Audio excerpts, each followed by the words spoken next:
ಬೀದರ್ನ BRIMS ಆಸ್ಪತ್ರೆಯಲ್ಲಿ ಇದೆಂತ ನಿರ್ಲಕ್ಷ್ಯ. ಆಸ್ಪತ್ರೆಯಲ್ಲಿ ಕರೆಂಟ್ ಇಲ್ಲದೆ ರೋಗಿಗಳು ಪರದಾಟವನ್ನ ನಡೆಸಿದ್ದಾರೆ. ಮಕ್ಕಳ ವಾರ್ಡ್ನಲ್ಲಿ ಲೈಟೂ ಇಲ್ಲ ಮತ್ತೆ ಫ್ಯಾನೂ ಇಲ್ಲ. ಈ ಸಂದರ್ಭದಲ್ಲಿ ರೋಗಿಗಳು ಪರದಾಟವನ್ನ ಅನುಭವಿಸಿದ್ದಾರೆ. ವಾರ್ಡ್ನಲ್ಲಿ ಮೊಬೈಲ್ ಟಾರ್ಚ್ ಅನ್ನ ಹಾಕೊಂಡು ರೋಗಿಗಳು ಕುಳಿತಿದ್ದಾರೆ. ಜಿಲ್ಲಾಸ್ಪತ್ರೆಯ 4ನೇ ಮಹಡಿಯ ಮಕ್ಕಳ ವಾರ್ಡ್ನಲ್ಲಿ ಕರೆಂಟ್ ಕಟ್ ಮಾಡಲಾಗಿದೆ. ಮಗುಗೆ ರಕ್ತ ಕೊಡ್ತಾ ಇದ್ದರಿಂದ ಮೊಬೈಲ್ ಟಾರ್ಚ್ ಅನ್ನ ಹಾಕಿ ತಾಯಿ ಕುಳಿತಿದ್ದಾರೆ.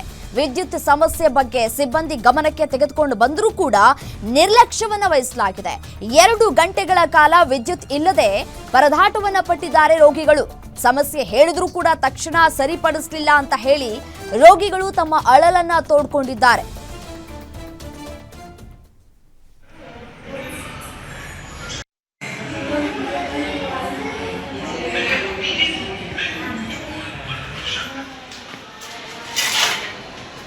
ಅಲ್ಲಿ ನೋಡ್ರಿ ಬಂದ ಬಂದ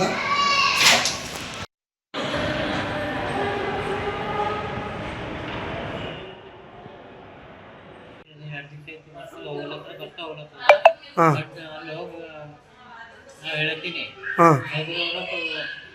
ತಗೊಳ ಹೊಂಟಿಲ್ಲ ಅಲ್ಲಿ ಬರೀ ಅವ್ರು ಹಲ್ಪಿಸ್ಕೊತ ಕುಂತಾರ ಅಷ್ಟೇ. ಈಗ ಬರ್ತಾನೆ ಕೂಡ ಚಾಲು ಇದೆ. ಕಡೆ ರೂಮಲ್ಲೆಲ್ಲ ಲೈಟ್ ಇದೆ. ಇದೇ ರೂಮಲ್ಲಿ ಲೈಟ್ ಹಾಕ್ತಿಲ್ಲ. ಅಂದ್ರೆ ಟೋಟಲ್ ಆಯ್ತು ನಾನು ಹೇಳ್ತೀನಿ ತಗೋರಿ ಅಂತಂದಾರೆ.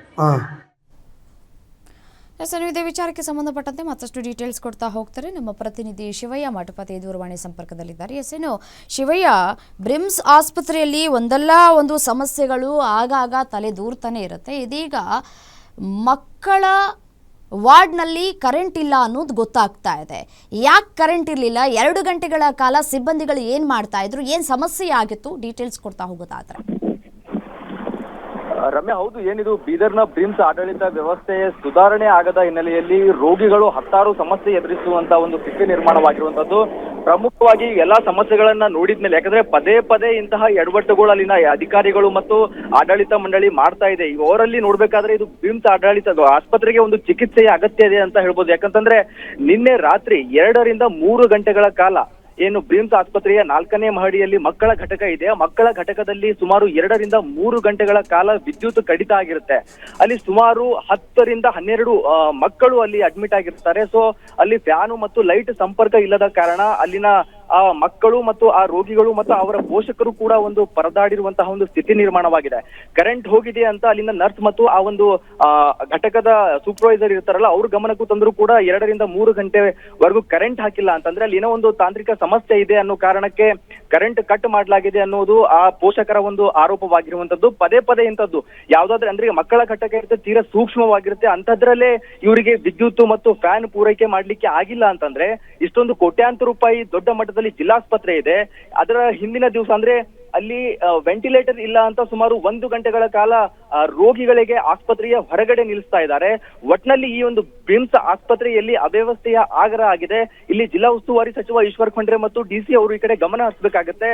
ಇವರ ಒಂದು ಆಡಳಿತ ಮಂಡಳಿಯ ಜೊತೆ ಸಭೆ ನಡೆಸಿ ಸಾರ್ವಜನಿಕರಿಗೆ ಅನುಕೂಲ ಆಗುವ ರೀತಿಯಲ್ಲಿ ಕೆಲಸ ಮಾಡಲು ಇವರು ಸೂಚನೆ ಕೊಡ್ಬೇಕಾಗತ್ತೆ. ಯಾಕಂದ್ರೆ ಪದೇ ಪದೇ ಪದೇ ಪದೇ ಇಂತಹ ಒಂದು ಜನರೇಟರ್ ವ್ಯವಸ್ಥೆಗಳು ಕೂಡ ಇರ್ಲಿಲ್ವಾ ಅಂತ ಹೇಳಿ.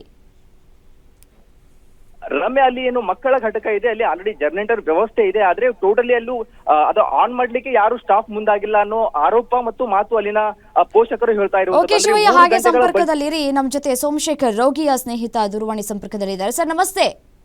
ನಮಸ್ತೆ ಮೇಡಮ್. ನಮಸ್ತೆ ಸರ್. ಬಹಳ ಇಂಪಾರ್ಟೆಂಟ್ ಏನಪ್ಪಾ ಅಂತಂದ್ರೆ ಮಕ್ಕಳ ವಾರ್ಡ್ನಲ್ಲಿ ಕರೆಂಟ್ ಇರಲೇಬೇಕು. ಯಾಕಂತಂದ್ರೆ ಸಣ್ಣ ಪುಟ್ಟ ಮಕ್ಕಳು ಇರ್ತವೆ. ಕರೆಂಟ್ ಪೂರೈಕೆ ಆಗ್ತಿಲ್ಲ ಅಂತಂದಾಗ ಸಿಬ್ಬಂದಿಗಳಿಗೆ ನೀವು ಹೇಳಿದಾಗ ಏನ್ ಹೇಳಿದ್ರು? ಅಲ್ಲಿ ಸಿಬ್ಬಂದಿಗಳು ಏನ್ ಹೇಳಿದ್ರು ಅಂತ? ಅದೇ ಮೇಡಮ್, ವೆಂಟಿಲೇಟರ್ ಇಲ್ಲ ಮತ್ತೆ ಕರೆಂಟ್ ಇಲ್ಲ ಮೇಡಮ್. ಅಂದ್ರೆ ಅದ್ರ ವ್ಯವಸ್ಥೆ ಈ ತರ ನಡೀತಾ ಇದೆ. ನಾವು ಮ್ಯಾಲ ಹೇಳಿದ್ರು ಯಾರು ಕೆಲಸ ಮಾಡ್ತಲ್ಲ ಅಂತ ಹೇಳ್ತಿದ್ರು ಮೇಡಮ್ ಅವರು. ಮತ್ತೆ ವೆಂಟಿಲೇಟರ್ ವ್ಯವಸ್ಥೆನೂ ಕೂಡ ನಮ್ಮಲ್ಲಿ ಕಡಿಮೆ, ನೀವು ವೇಟ್ ಮಾಡ್ಬೇಕಾಯ್ತು ಅಂತ 1 ತಾಸು ವೇಟ್ ಮಾಡಿದ್ರು ಮೇಡಮ್ ಹೊರಗಡೆ. ಎಷ್ಟು ದಿನಗಳಿಂದ ಅಡ್ಮಿಟ್ ಮಾಡಿದ್ರಿ ಮೇಡಮ್? ನಿನ್ನೆ ಹೋಗಿದ್ವಿ ನಾವು ಪೇಷಂಟ್ ಒಯ್ಲಕ್ಕೆ. ನಿನ್ನೆ ಹೋಗಿದ್ದೀವಿ. 1 ತಾಸು ಹೊರಗಡೆ ಇಟ್ಟಾರ.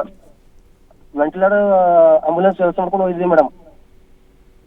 ನಿನ್ನೆ 1 ತಾಸು ಹೊರಗಡೆ ನಿಲ್ಸಿದಾರಾ? ಹೌದು, ವೆಂಟಿಲೇಟರ್ ವ್ಯವಸ್ಥೆ ಮಾಡ್ಕೊಂಡು ಹೋಗಿದ್ವಿ ಮೇಡಮ್. ನಾವು ಬೇರೆ ಹಾಸ್ಪಿಟಲ್ ಇಂದ ಅಲ್ಲಿಗೆ ರೆಫರ್ ಮಾಡಿದ್ರು ಮೇಡಮ್. ಗುರುನಾನಕ್ ಹಾಸ್ಪಿಟಲ್ ಇಂದ ಅಲ್ಲಿಗೆ ಮಾಡಿದ್ರು, ಗೌರ್ಮೆಂಟ್ ಹಾಸ್ಪಿಟಲ್ಗೆ. ಒಂದ್ ತಾಸು ಹೊರಗಡೆನೆ ಇದು ಮಾಡಿದ್ರು. ನಾವು ಒಳಗೆ ಹೋಗಿ ಕೇಳಿದ್ರೆ ಅವ್ರು ಏನಂತಾರೆ ಮೇಡಮ್, ನಾವು ಒಳಗೆ ಬಂದ್ಮೇಲೆ ನಮ್ದು ಇದು ಇರುತ್ತೆ, ಇಲ್ಲಾಂದ್ರೆ ನಮ್ಗೆ ಪೇಷಂಟ್ ನ ಅಡ್ಮಿಟ್ ಕೂಡ ಮಾಡ್ಕೊಳ್ಳಿಲ್ವಾ? ಮಾಡಿಲ್ಲ ಮೇಡಮ್, ಮಾಡಿಲ್ಲ. ಏನ್ ಸಮಸ್ಯೆ ಇತ್ತು ಮೇಡಮ್? ಏನ್ ಸಮಸ್ಯೆ ಆಗಿತ್ತು ಮೇಡಮ್ ಅದೇ ವೆಂಟಿಲೇಟರ್ ವ್ಯವಸ್ಥೆ ಇಲ್ಲ ಅಂತ ಹೇಳ್ತಿದ್ರು ಮೇಡಮ್ ಅವರು. ಅಲ್ಲ ಗೊತ್ತಾಯ್ತು, ವೆಂಟಿಲೇಟರ್ ಸಮಸ್ಯೆ ಆಗಿತ್ತು, ಹಾಗಾಗಿ ಹೊರಗಡೆ ನಿಲ್ಸಿದ್ರು ಪೇಷಂಟ್ ನ ಅಂತ ಹೇಳ್ತಾ ಇದ್ದೀರಲ್ಲ. ಪೇಷಂಟ್ ಗೆ ಏನ್ ಸಮಸ್ಯೆ ಆಗಿತ್ತು, ಏನ್ ಆರೋಗ್ಯದಲ್ಲಿ ಏನ್ ಏರ್ಪೇರ್ ಆಗಿತ್ತು ಅಂತ ಕೇಳಿದೆ. ಮೇಡಮ್ ಆಕ್ಸಿಡೆಂಟ್ ಆಗಿತ್ತು ಮೇಡಮ್. ಹಾ ಆಕ್ಸಿಡೆಂಟ್ ಆಗಿತ್ತು madam, accident, two wheeler accident ಆಗಿತ್ತು. ಹಾ ಅವ್ರಿಗೆ ಇಲ್ಲಿ ಗುರುನಾಥ್ ಹಾಸ್ಪಿಟಲ್ ಇಂದ ಅವ್ರು ಏನ್ ಮಾಡ್ರಿ ರೆಫರ್ ಈ ಕಡೆ ಮಾಡ್ಯಾರ ಮೇಡಮ್ ಗೌರ್ಮೆಂಟ್ ಹಾಸ್ಪಿಟಲ್ಗೆ. ಒಂದ್ ಗಂಟೆ ಆದ್ಮೇಲೆ ಆದ್ರೂ ವೆಂಟಿಲೇಟರ್ ವ್ಯವಸ್ಥೆ ಮಾಡಿದ್ರ, ದಾಖಲು ಮಾಡ್ಕೊಂಡ್ರ ರೋಗಿನ? ಇಲ್ಲ ಮೇಡಮ್, ನಾವೆಲ್ಲ ಪ್ರೆಸರ್ ಎಲ್ಲ ತರಿಸಿ ನಿಮ್ ನ್ಯೂಸ್ ಚಾನಲ್ ಬಂದ್ಮೇಲೆ ಮಾಡಿದಾರೆ ಮೇಡಮ್ ಅವ್ರು. ಮತ್ತ ಮೊದಲು ನಾವ್ ಹಿಂಗೆಲ್ಲ ಹೇಳ್ತೀವಿ ನೋಡ್ರಿ, ಎಲ್ಲ ಬಡ ಜನರಿಗೆ ಹಿಂಗೆಲ್ಲ ತೊಂದರೆ ಆಗತ್ತ ಅಂದ್ರೆ ನೀವ್ ಯಾರಿಗೂ ಹೇಳ್ರಿ, ನಾವ್ ಒಳಗ್ ಬಂದ್ಮೇಲೆ ನಮ್ ಜವಾಬ್ದಾರಿ ಇರುತ್ತೆ, ಹೊರಗಡೆ ನಮ್ದು ಏನಿರಲ್ಲ ಅಂತ ಹೇಳ್ತಿದ್ರು. ಯಾರಿಗಾದ್ರೂ ಹೇಳ್ಕೊಳ್ಳಿ ಅಂತ ಸಬೂಬ್ ಕೊಟ್ರ ಅವರು? ಹೌದೌದು. ವೈದ್ಯರನ್ನ ಕಾಂಟ್ಯಾಕ್ಟ್ ಮಾಡಿದ್ರಾ? ಮಾಡಿದೀನಿ ಮೇಡಮ್ ನಾನು. ವೈದ್ಯರು ಏನ್ ಹೇಳಿದ್ರು? 2 ನಿಮಿಷ ಕಳ್ಸ್ತೀನಿ ಅಂತ ಹೇಳಿದ್ರು.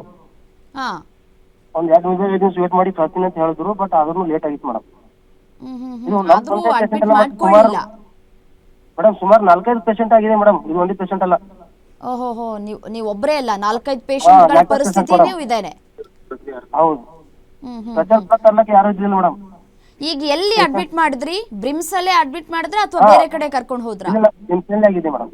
ಬ್ರಿಮ್ಸ್ ಅಲ್ಲೇ. ಎಷ್ಟು ಗಂಟೆಗಳು ತಗೊಂಡ್ರು ಮೇಡಮ್? ಅವರು ನೋಡಿ ನಾವು ಸುಮಾರು 4:45 ಹೋಗಿದೆ ಮೇಡಮ್, 6 ಗಂಟೆ ತಗೊಂಡ್ರು ಒಳಗಡೆ. 2 ಅವರ್ ಆದ್ಮೇಲೆ ಅಡ್ಮಿಟ್ ಮಾಡ್ಕೊಂಡಿದ್ದಾರೆ. ಏನಾದ್ರೂ ಹೆಚ್ಚು ಕಡಿಮೆ ಆಗಿದ್ರೆ ಯಾರ್ ಹೊಣೆ ಅಂತ ಹೇಳಿ? ಅದೇ ಹೇಳ್ತೀನಿ ಮೇಡಮ್ ನಾನು. ಮತ್ತೆ ಉಸ್ತುವಾರಿ ಸಚಿವರು, ನಮ್ದು ಕ್ಷೇತ್ರದ ಇಬ್ಬರು ಸಚಿವರು ನಮ್ಮ ಏರಿಯಾ ಸರ್ಕಾರ ಅವ್ರದೇ, ಮತ್ತ ಔಟ್ ಇರ್ಲಕ್ಕಾಗಿ ಗೌರ್ಮೆಂಟ್ ಹಾಸ್ಪಿಟಲ್ ಕಡೆ ಯಾರು ನೋಡ್ತಾ ಇಲ್ಲ ಮೇಡಮ್. ಅದಕ್ಕೆ ಸರಿಯಾಗಿ ಇದು ಮಾಡ್ಬೇಕಿಲ್ಲ ಮೇಡಮ್. ಹೇಳಿ ದುನಿಯಾದ ಕೋಟಿಗಟ್ಟಲೆ ಖರ್ಚು ಮಾಡಿ ಹಾಸ್ಪಿಟಲ್ ಮಾಡಿದ್ದಾರೆ, ಗರೀಬರಿಗೆ ಎಲ್ಲಿ ಮಾಡ್ಬೇಕು ಸ್ಟಾರ್ಟ್ ಮೇಡಮ್? ನೋಡಿ ಸೋಮಶೇಖರ್ ಅವರೇ, ಅಡ್ಮಿಟ್ ಮಾಡ್ಕೊಂಡ್ಮೇಲೆ ಆದ್ರೂ ಸರಿಯಾದ ಚಿಕಿತ್ಸೆನ ಕೊಡ್ತಾ ಇದಾರಾ ಇಲ್ವಾ? ಮೇಡಮ್ ಚಿಕಿತ್ಸೆ ಸರಿಯಾಗಿ ಕೊಡ್ತಾ ಇದಾರೆ, ಬಟ್ ರಾತ್ರಿ ಊಟ ಕರೆಂಟ್ ಇರಲ್ಲ ಮೇಡಮ್. ಇನ್ನೊಂದು ಚಿಕ್ಕ ಮಗು ಇತ್ತು ಮೇಡಮ್, ನಮ್ಮ ಫ್ರೆಂಡ್ಸ್ ರಿಲೇಷನ್. ಆ ಚಿಕ್ಕ ಮಗು ಕತ್ಲು ಕೊನೆ ಹಾಕಿರಿ ಮೇಡಮ್. ನಿಮ್ಗೆ ಅದು ವಿಡಿಯೋ ಹಾಕ್ತಿಲ್ಲ ಕೂಡ, ವಿಡಿಯೋ ಕೂಡ ಇದೆ ನನ್ನ ಹತ್ರ. ಇಲ್ಲ ಮೇಡಮ್, ಇಲ್ಲ. ಚಿಕ್ಕ ಕಷ್ಟ ಇದೆ, ಯಾರೋ ಹೋಗಿ ನೋಡ್ರಿಲ್ಲ. ಒಂದ್ಸಲ ಗ್ಲೂಕೋಸ್ ಆದ್ರೂ ಮುಗಿತು.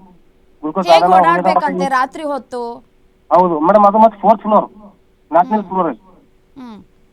ಕರೆಂಟ್ ಯಾಕೆ ಇರೋದಿಲ್ವಂತೆ ಅಲ್ಲಿ? ಏನ್ ಸಮಸ್ಯೆ ಅಂತೆ ಮೇಡಮ್? ಅವ್ರಿಗೆ ಹೇಳೋರು ಯಾರಿಲ್ಲ ಮೇಡಮ್, ಅವರೆಲ್ಲ ಪ್ರೈವೇಟ್ ಹಾಸ್ಪಿಟಲ್ ಮಾಡ್ಕೊಂಡಿದ್ದಾರೆ ಮೇಡಮ್, ಎಲ್ಲ ಡಾಕ್ಟರ್ಸು. ನಾವು ಮಧ್ಯರಾತ್ರಿ 12-1 ಗಂಟೆ ಹೋದ್ರು ನಮ್ಗೆ ಅಲ್ಲಿ ರೆಸ್ಪಾನ್ಸ್ ಸಿಗುತ್ತೆ ಮೇಡಮ್ ಪ್ರೈವೇಟ್ ಹಾಸ್ಪಿಟಲ್ ಅಲ್ಲಿ. ಬಟ್ ಗೌರ್ಮೆಂಟ್ ಹಾಸ್ಪಿಟಲ್ ಸಿಗಲ್ಲ. ಎಮರ್ಜೆನ್ಸಿ ಅಂದ್ರೆ ಅವ್ರು ತಪ್ಪಂತ ಅವ್ರು ಡಾಕ್ಟರ್ ಫೋನ್ ಮಾಡಿದ್ರೆ ಆಗ ಸುಮ್ಮನೆ ಬರ್ತೀನಿ ಅಂತ ಹೇಳಿ ಬಂದು ಸುಮ್ಮನೆ ಏನೋ ತಾತ್ಪರ್ಯ ಕೆಲಸ ಮಾಡಿ ಹೋಗ್ತಾರೆ. ಈ ತರ ವ್ಯವಸ್ಥೆ ಇದೆ ಮೇಡಮ್. ಓಕೆ ಸೋಮಶೇಖರ್ ಅವರೇ, ಗ್ಯಾರಂಟಿ ನ್ಯೂಸ್ ಸುದ್ದಿ ಬಿತ್ತರ ಮಾಡಿದೆ.